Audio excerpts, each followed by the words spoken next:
Alright, today we're going to be looking at Anthony Black by Anthony.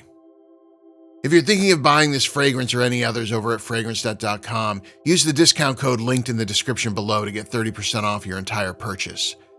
Expectations are a funny thing, like packing for a beach vacation and ending up in a monsoon armed only with flip-flops and optimism. We map out life in neat little bullet points, imagining we'll stick to salads and yoga, fall in love in autumn, and finally understand our taxes. Instead, we eat chips at 2 a.m., ghost our fitness apps, fall for someone in February because they made us laugh in a grocery store, and still think filing jointly sounds a little dirty. The universe seems to chuckle every time we say, "I've got this figured out," but maybe that's the charm.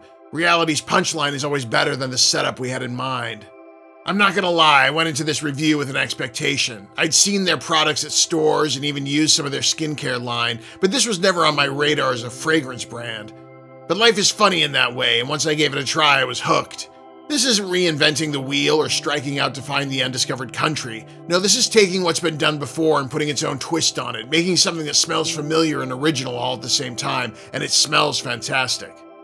The opening hits you with a burst of citrus, but it's not your typical lemony assault. No, this was more refined. Bergamot is brightened by a fresh ginger and a very tart apple note. It's fresh, it's clean, and it makes you feel like you just stepped out of the shower with a razor-sharp suit on.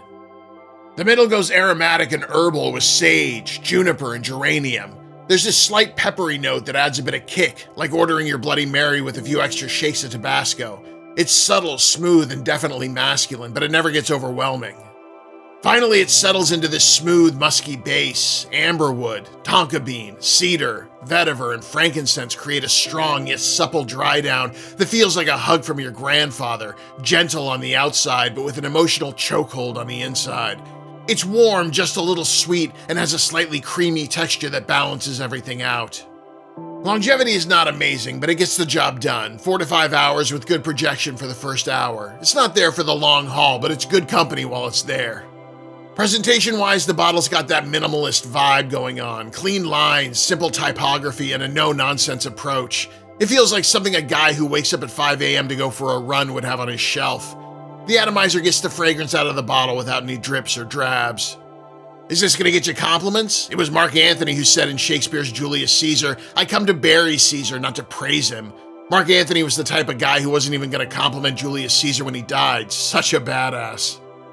Final thoughts? This is perfect for someone who wants something fresh, masculine, and understated. It doesn't demand attention, but it's got enough character to hold its own. Go try it out and see if it clicks with you. If not, there's always something else to try.